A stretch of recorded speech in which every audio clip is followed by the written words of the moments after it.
बिमानि बिदि जाबाय थायो आंनि बिखायाव उदैयाव गथ' गथाय फरायनाया ओरैबायदि आसखान्दा जाहां जानानै दं। मानो होनोब्ला बिमा बेमारिजोंनो थाफाफैनानै बिसोर फरायनो सान्थि मोना।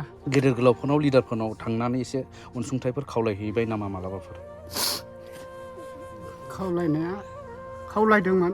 औ नांगौखौलाय बबाव हरनो हानो बिसोरलाय। आङो खनसेल' 2,000 मोनबोदों। सनालि जारौ नों मा जाहैनो गोसो उनाव फरायनानै इन्जिनियार इन्जिनियार मा जाहैनो गोसो? नार्स। खुलुमबाय लोगोफोर, दिनै आं गोबावनि उनाव मोनसे नोंथां रायजो राजाफोरनिफ्राय खावलायनो गोनां जानायखाय नैबे भिडिअखौ लाबोदों एबा नैबे अनसुंथाइ खावलायनायनि मोनसे भिडिअ आं गोबावनि उनाव लाबोदों। दिनै आं दंफैयो मोनसे दुखुथिया बर' न'खर, बेनो जाहैबाय चिरां डिस्ट्रिक्टनि खोदोमथला BCDCनि सिङाव थानाय 1 नं हलमागाव गामियाव सासे आदा रमेन होननायनि न'खराव।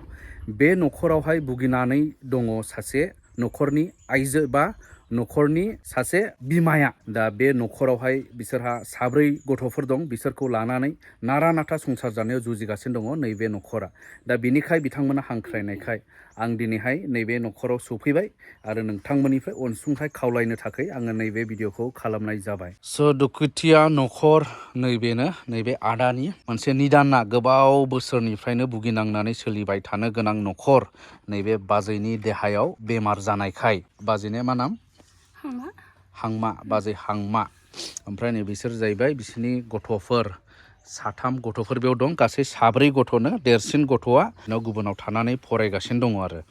दा जोबोद दुखुनि बाथ्रा, नैबे न'खरा गावसोरहा गोरिब जानायलाय राहा आन्दायनानै लामा गोथे जानानै थानांनाय मोनसे बर'निनो न'खर। बे माबायदि बेमार आदा? बेमाराथ' हमनानै मोनाखै दासिमबो।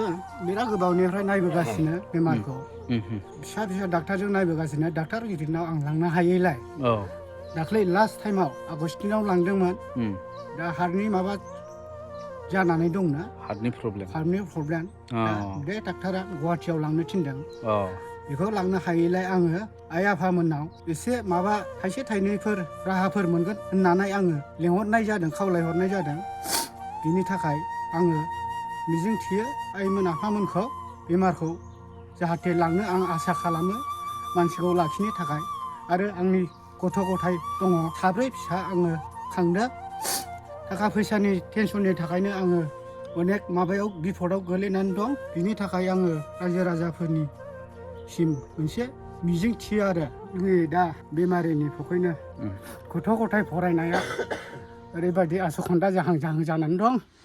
मानो होनोब्ला बिमा बेमारिजोंनो थाफाफैनानै बिसोर फरायनो सान्थि मोना। सानथ्रोब हरथ्रोब बिमाजोंनो बजबनानै थाबाय थानांगौ। दिनै दाउला गिसिर गुलायनाय उन्दुनो मोना। सासे फाइनाल मेट्रिक होहां दं। बेबो दिनैसिम आसखान्दा जाहां बिमानि थाखाय।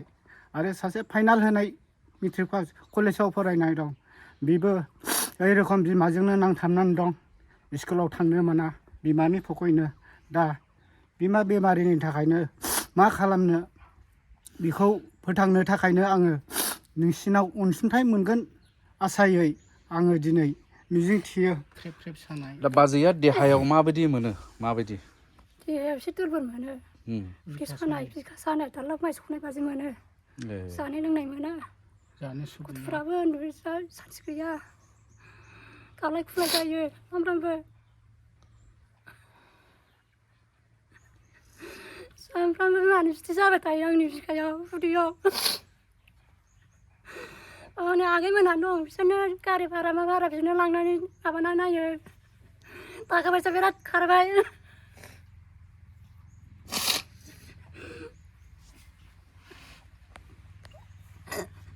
दाबो जानानै दं नै, उदैयावबो जानानै दं।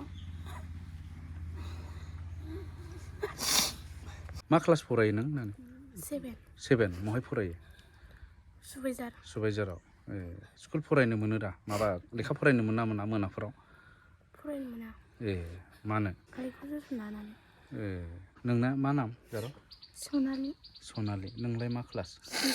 क्लास 6 महाय फरायो नोंलाय सुबाइजाराव अननानै जोंनि न'खरखौ नायनानै खौ हेफाजाब होदो आइयाबो मोजां जाथोंसै ओमफ्राय नोंथाङा गेदेर गोलावफोरनाव लिडारफोरनाव थांनानै एसे अनसुंथाइफोर खावलायहैबाय नामा मालाबाफोर खावलायनाया खावलायदोंमोन नांगौखौलाय बबाव हरनो हानो बिसोरलाय आङो खनसेल' रोजानाय 2000 मोनबोदों बेजोंथ' आं बेमारखौ नायनानै लानो हायाखै मानो होनबा बेखिनियानो आरो बेनिफ्राय जेबो मोनाखै खननै खनथाम जाबाय थांनाया खिन्थु गैया मोनाखै बिनि थाखायनो आङो रायजो राजा आइ आफामोननिफ्राय थाइसे थाइनै अनसुंथाइ लुगैदों बेखौ अननानै माबायोब्ला आङो बेमारखौ एसे नाजानो सानदों लाखिनो सानदों नायनानै दा नोंथांमोना नुबाय नैबे दुखुथिया बर' न'खरखौ दा बिथांमोननि न'खरनि सासे न'खरनि गिरि बा सासे न'खरनि आइजोआनो बिमायानो बे अबस्थायाव भुगिनांबाय थानाय समाव दा नैबे गथ'फोरनि फरायनाय बिसोर गोसो होना फरायनांगौ जे समाव बिसोर लेखा फरायनांगौ बे समाव बिथांमोना